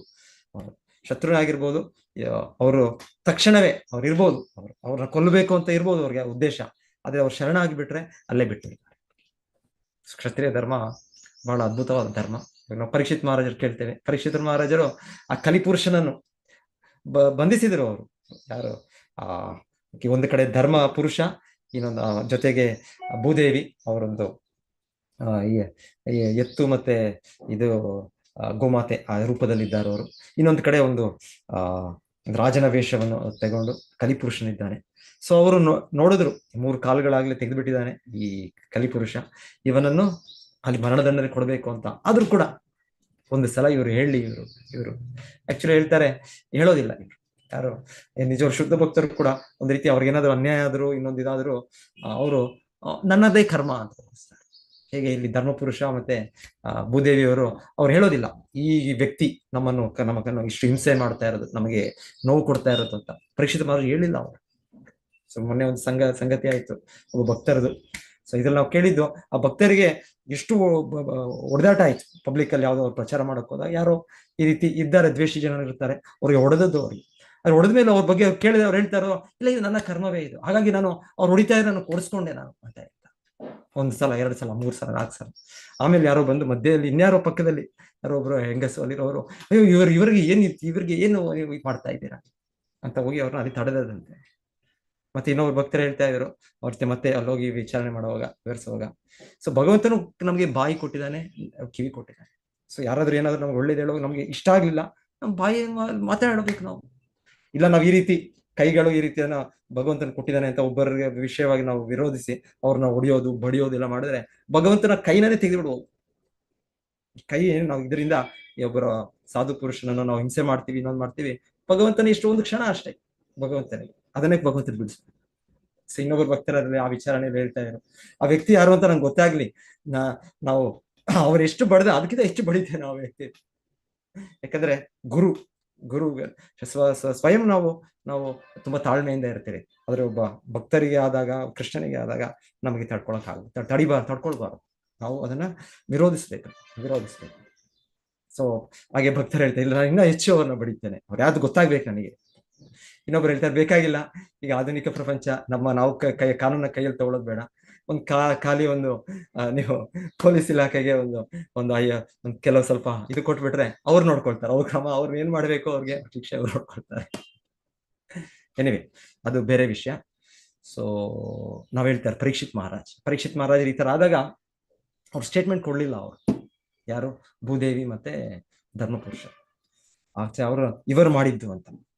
ಸೊ ಇಲ್ಲ ಅಂದ್ರೆ ಆ ಕ್ಷಣವೇ, ಆ ಸಮಯದಲ್ಲೇ ಪರೀಕ್ಷಿತ್ ಮಹಾರಾಜರು ಕಲಿಪುರುಷನನ್ನ ಅಲ್ಲೇ ಫಿನಿಶ್ ಮಾಡ್ತಾರೆ. ಮತ್ತೆ ಕಲಿಪುರುಷನು ಆ ಸಮಯಕ್ಕೆ, ಸೂಕ್ತ ಸಮಯಕ್ಕೆ ಅವ್ರ ಭಗವಂತನ ಬುದ್ಧಿ ಕೊಟ್ಟದ್ದು, ಇವನಿಗೆ ಶರಣಾಗು ಅಂತ. ಸೊ ಅವರು, ನಾನು ನಿನ್ನ ಪ್ರಜೆಯೇ ಪರೀಕ್ಷಿತ್ ಮಹಾರಾಜ, ನಿಮ್ಮ ಪ್ರಜೆಯೇ, ನೀವು ದಯವಿಟ್ಟು ನನಗೆ ರಕ್ಷಿಸಿ, ನನ್ನ ರಕ್ಷಿಸಿ ಅಂತ. ಸೊ ಇಮಿಡಿಯೇಟ್ ಹೇಳ್ತಾರೆ ಪರೀಕ್ಷಿತ್ ಮಹಾರಾಜರು, ಆಯ್ತು ನೀನು ಶರಣಾಗತಿ ಆಗಿದ್ಯಾ, ನಾನು ನಿನ್ನನ್ನು ಕೊಲ್ಲೋದಿಲ್ಲ.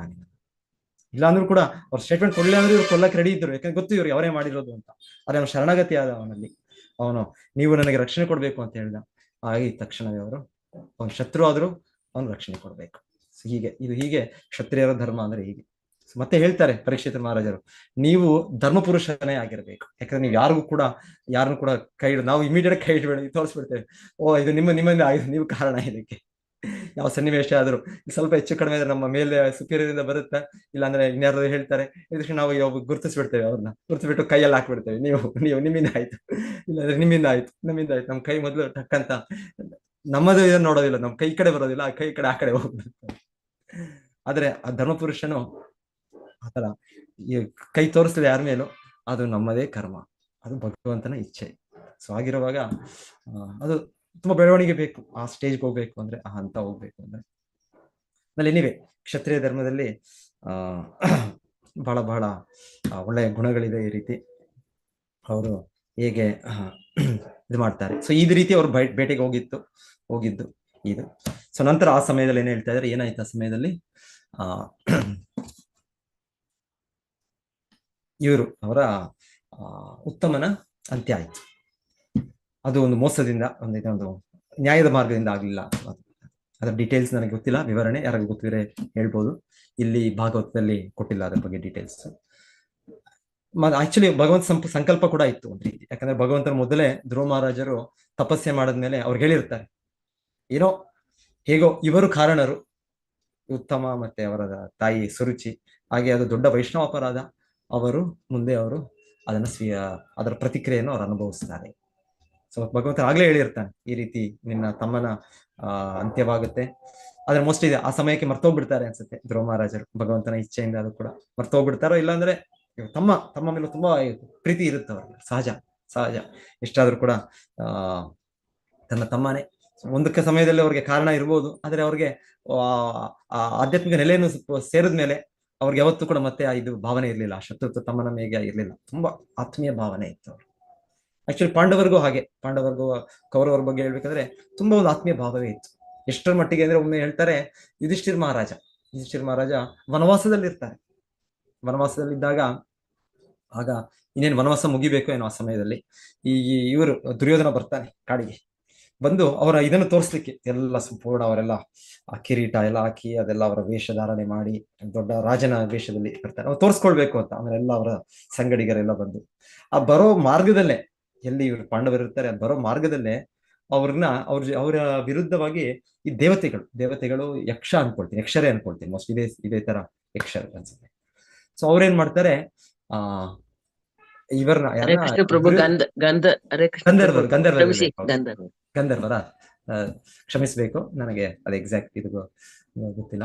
ಸೊ ಧನ್ಯವಾದಗಳು ಮಾತಾಡಿ. ಸೊ ಗಂಧರ್ವರು ಬರ್ತಾರೆ, ಅವ್ರ ವಿರುದ್ಧ ಯುದ್ಧ ಆಗತ್ತೆ. ಯುದ್ಧ ಆದಾಗ ಗಂಧರ್ವರು ಸೋಲಿಸ್ಬಿಡ್ತಾರೆ, ಕರ್ಣ ಎಲ್ಲ ಇರ್ತಾರೆ ಅಲ್ಲಿ, ಸೋಲಿಸಿ ಬಂಧಿಸಿ ಅವ್ರು ಕರ್ಕೊಂಡು ಹೋಗ್ತಾರೆ, ಅವ್ರ ಲೋಕಕ್ಕೆ ಕರ್ಕೊಂಡು ಹೋಗ್ತಾರೋ ಇಲ್ಲಾಂದ್ರೆ ಅವ್ರನ್ನ ಸಾಯಿಸ್ಬಿಡ್ತಾರೋ ಏನೋ.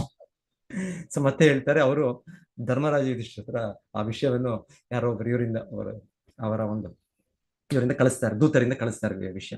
ಅದನ್ನ ಕೇಳಿದ್ದೆ ಯುಧಿಷ್ಠಿರ ಮಹಾರಾಜ, ಓಹ್ ನನ್ನ ತಮ್ಮ, ಸೊ ಅವ್ರನ್ನ ನಾವು ಬಿಡುಗಡೆ ಮಾಡ್ಬೇಕು, ರಕ್ಷಿಸ್ಬೇಕು ಹಾಗೆ ಹೇಳ್ತಾರೆ. ಬಹಳ ಒಳ್ಳೆ ಇದಿದೆ ಮಾತು, ಯಾರು ಭೀಮಸೇನ ಮಾತು ಅನ್ಸುತ್ತೆ.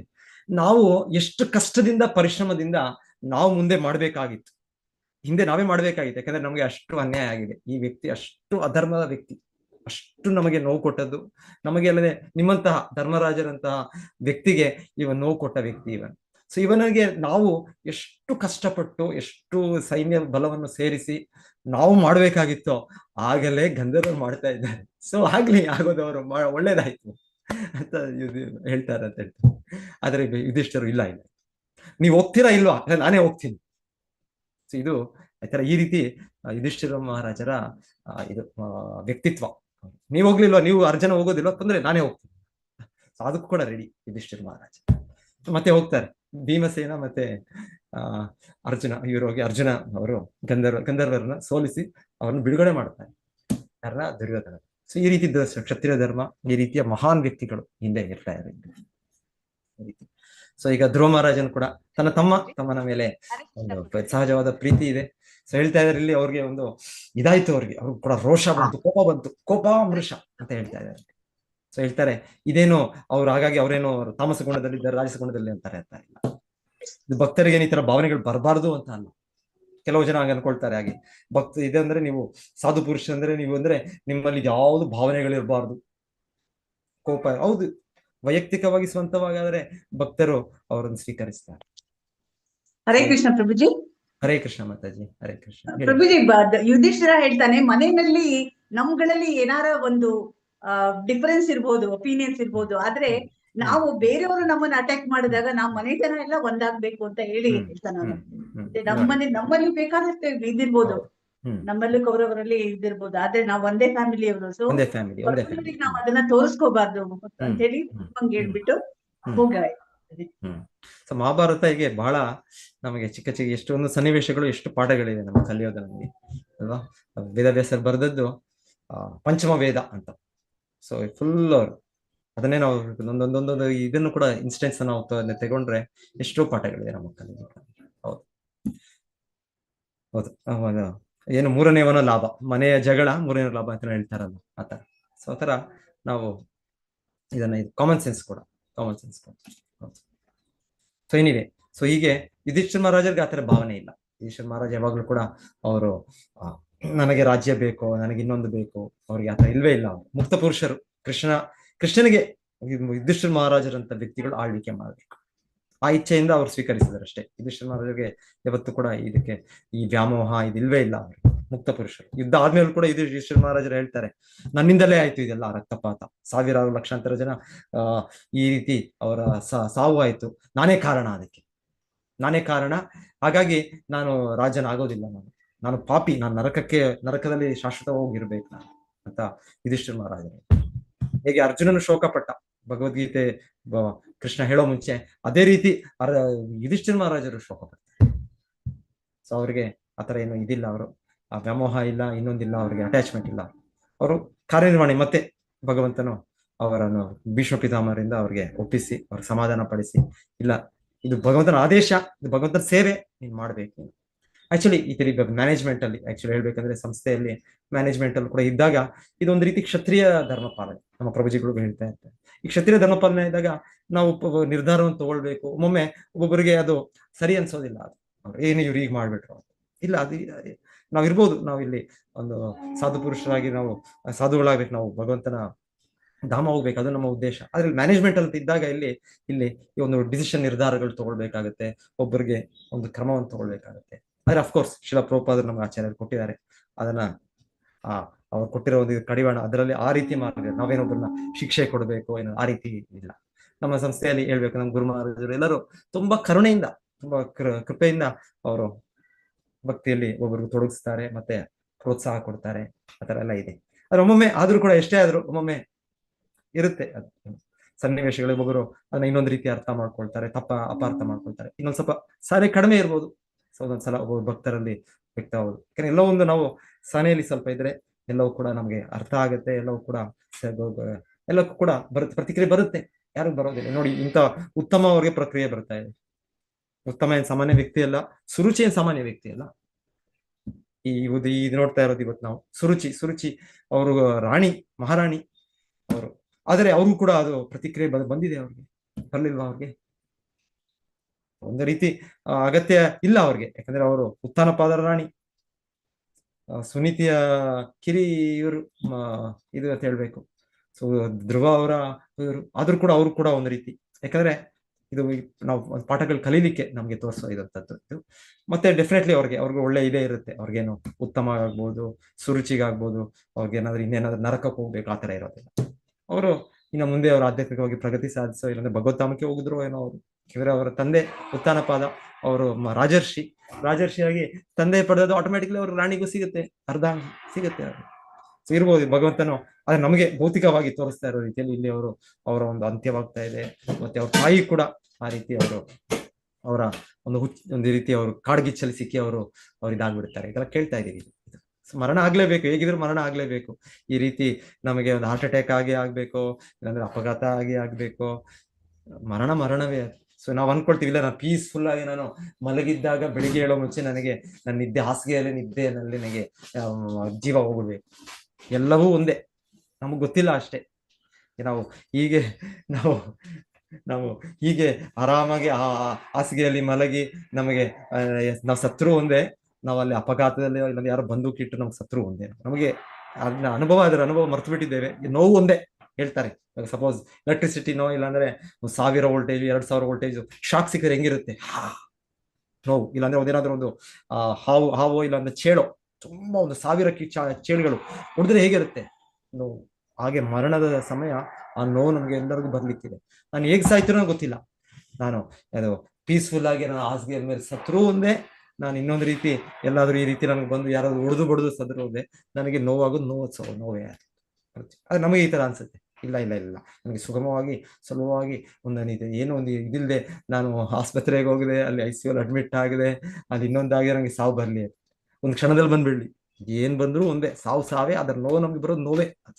ಆದರೆ ನಾವೇನಾದ್ರೂ ಕೃಷ್ಣನ ಆಶ್ರಯಿಸಿ, ಕೃಷ್ಣನು ನಮ್ಗೆ ಆಶ್ರಯ ಕೊಟ್ರೆ, ಭಕ್ತರು ನಮ್ಗೆ ಆಶೀರ್ವದಿಸಿದರೆ, ಸೊ ನಮಗೆ ಆ ಸಮಯದಲ್ಲಿ ಆ ನೋವಿನ ಅನುಭವ ಏನ್ ಹೇಳ್ತಾರೆ ಅದಕ್ಕೆ, ಒಂದು ಇಲಿನ ಯಾವುದು ಬೆಕ್ಕು ಇಟ್ಕೊಳ್ಳುತ್ತೆ, ಅದೇ ರೀತಿ ಬೆಕ್ಕು ತನ್ನ ಮರಿಯನ್ನು ಕೂಡ ಇಟ್ಕೊಳ್ಳುತ್ತೆ. ಎರಡೂ ಕೂಡ ಅದು ಬಾಯಲ್ಲೇ ಇಟ್ಕೊಂಡಿರೋದು ಬೆಕ್ಕು. ಆದ್ರೆ ಬೆಕ್ಕು ಮರಿಯನ್ನು ಇಟ್ಕೊಳ್ಳೋದು, ಬೆಕ್ಕು ಇಲಿಯನ್ನು ಇಟ್ಕೊಳ್ಳೋಕೆ ವ್ಯತ್ಯಾಸ. ಬೆಕ್ಕು ಇಲಿಯನ್ನು ಇಟ್ಕೊಂಡಾಗ ಇಲ್ಲಿಗೆ ಅದಕ್ಕೆ ಇನ್ನೇನು ಆಯ್ತು, ಅಷ್ಟೇ, ಫಿನಿಶ್. ಅದರ ಆಯ್ತು, ಅದರ ಜೀವನ ಆದ್ರೂ ಅಲ್ಲಿ ಹೋಗ್ತಾ ಇತ್ತು, ಇಲ್ಲಿ ಕುಣಿತಾ ಇತ್ತು, ಇಲ್ಲಿ ಜಂಪ್ ಮಾಡ್ತಾ ಇತ್ತು. ನೋಡಿ ಇಲಿಗಳು ನೋಡ್ತೀರಾ ಒಂದ್ಸಲ, ಇಲ್ಲಿ ಹೋಗುತ್ತೆ, ಅದು ತಿನ್ನುತ್ತೆ, ಅದಕ್ಕೂ ಮಜಾ. ಎಲ್ಲರೂ ಎಂಜಾಯ್ಮೆಂಟ್ ಅಲ್ಲೇ ಇದ್ದಾರೆ. ಭೌತಿಕ ಜಗತ್ತು ಅಂದ್ರೆ ನಾವೊಬ್ಬರೇ ಮನುಷ್ಯರಲ್ಲ, ಎಲ್ಲ ಜೀವಿಗಳಲ್ಲೂ ಎಂಜಾಯ್ಮೆಂಟ್, ಎಲ್ಲಗಳಿಗೂ ಆನಂದಕ್ಕೋಸ್ಕರ, ಆನಂದಮಯ ಅಭ್ಯಾಸ, ಅದ ನಮ್ಮ ಮೂಲ ಗುಣ ನಮ್ಮದು. ಸೊ ಅದಕ್ಕೆ ಪ್ರಯತ್ನ ಪಡ್ತಾ ಇದೀವಿ. ಕೃಷ್ಣನ್ ಕೂಡ ವ್ಯವಸ್ಥೆ ಮಾಡಿದ್ದಾನೆ. ಆದ್ರೆ ಆ ಬೆಕ್ಕು ಹಿಡಿದಿದ ತಕ್ಷಣವೇ ಒಂದೊಂದ್ಸಲ ಬಿಟ್ಬಿಡುತ್ತೆ ಕೂಡ, ಒಂದೊಂದ್ಸಲ ಅದನ್ನ ಇಲಿನ ಆಟ ಆಡ್ಲಿ ಅಂತ ಮತ್ತೆ ಹಿಡಿತಾರೆ. ಆದ್ರೆ ಆಯ್ತು, ಅದನ್ನ ಫಿನಿಶ್. ಆದ್ರೆ ಅದು ತಾಯಿ ಬೆಕ್ಕು ತನ್ನ ಮಗುವನ್ನಿಟ್ರೆ, ಬೆಕ್ಕು ಮರಿಯನ್ನಿಟ್ರೆ, ಬೆಕ್ಕು ಮರಿಗೆ ಅಷ್ಟು ಆನಂದ, ಅಷ್ಟು ರಕ್ಷಣೆ. ಹಾಗೆ ಆಕ್ಚುಲಿ ಮರಣ ಬರುತ್ತೆ ನಮ್ಗೆಲ್ಲರಿಗೂ. ಆದ್ರೆ ಬಂದಾಗ ನಾವೇನಾದ್ರು ಕೃಷ್ಣನ ಪಾದಗಳನ್ನು ನಾವು ಸ್ಮರಿಸಿ ಅವನ ಆಶ್ರಯ ಪಡೆದರೆ ಅವಾಗ ನಾವು ಬೆಕ್ಕು ಮರಿ ತರ ಬಿಡ್ತೇವೆ ದೇಹ, ಇಲ್ಲ ಅಂದ್ರೆ ನಾವು ಇಲಿಯಾಗಿ ಬಿಡ್ಬೇಕಾಗುತ್ತೆ.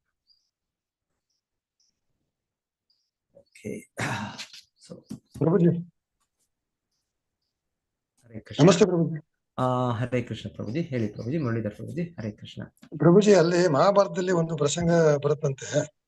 ಈ ಈ ದುರ್ಯೋಧನನಿಗೆ ಇದು ಇವರು ಯುದ್ಧ ಮಾಡುವಾಗ ಅವನಿಗೆಲ್ಲ ಸೋತೋಗ್ಬಿಟ್ಟು ನಿನ್ನೇನು ಕ್ಲೋಸ್ ಆಗೋ ಸ್ಟೇಜ್ ಹೊಡೋಗಿರ್ತಾನೆ. ಆಗ ಭೀಮಾರ್ಜುನ ಬಂದು ಅವ್ರನ್ನ ಯುದ್ಧ ಮಾಡಿ ಅವ್ರನ್ನ ಇದ್ ಮಾಡ್ತಾರೆ, ಜಯ ಮಾಡ್ತಾರೆ ಆ ಕಡೆ ಅವ್ರನ್ನ ಗಂಧರ್ವ್ರನ್ನ.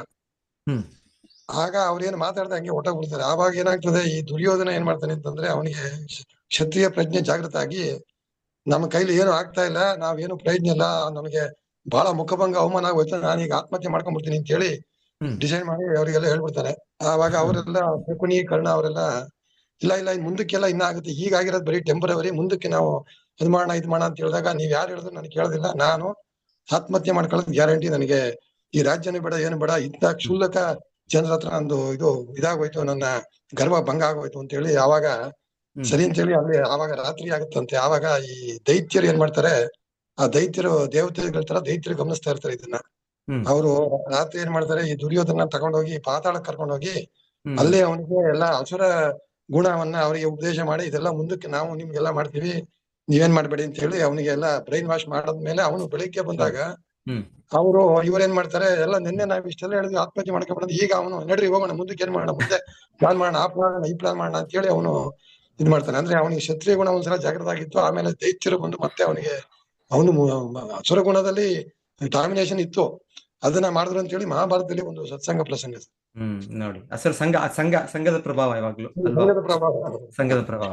ಎಸ್ ನೋಡಿ, ದುರ್ಯೋಧನ ಕೂಡ ಮನಸ್ಸು ಇದಾಯ್ತು, ಬದಲಾಗಿದೆ, ಒಂಥರ ಆಯ್ತು ಇನ್ನು ಬೇಡ ಅಂತ. ಆದ್ರೆ ನೋಡಿ ಆ ಸಂಘ, ಕಂಸನೂ ಹಾಗೆ ನಾವು ಕೇಳ್ತೀವಲ್ಲ, ಪ್ರತಿ ದಿವಸ ಮುಂದೆ ಸಲ ಕೃಷ್ಣ ಹುಟ್ಟಿದಾಗ ದೇವಿ ಬಂದು ಹೇಳ್ತಾರೆ, ದುರ್ಗೆ ಅವ್ರು ಉಪದೇಶ ಮಾಡಿದ್ಮೇಲೆ ಮನಸ್ಸು ಬದಲಾಗ್ಬಿಟ್ಟಿರುತ್ತೆ ಕಂಸನಿಗೆ. ಹೋಗಿ ಅವನು ಅವರ ವಸುದೇವ ದೇವಕಿಯರಿಂದ ಕ್ಷಮೆ ಯಾಚಿಸ್ತಾರೆ.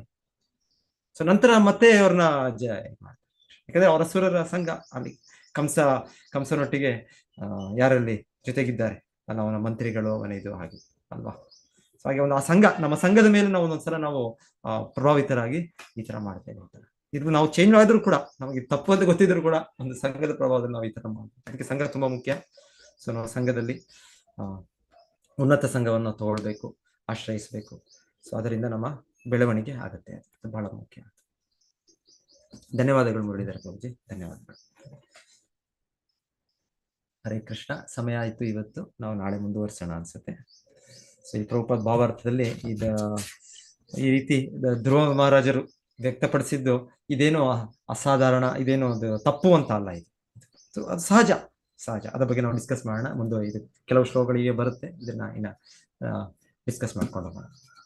ಎಲ್ಲರಿಗೂ ಧನ್ಯವಾದಗಳು. ವಾಂಛಾ ಕಲ್ಪತರು ಭ್ರಷ್ಟ ಕೃಪಾ ಸಿಂಧುಭ್ಯೇವ ಚ ಪತಿತನಾಂ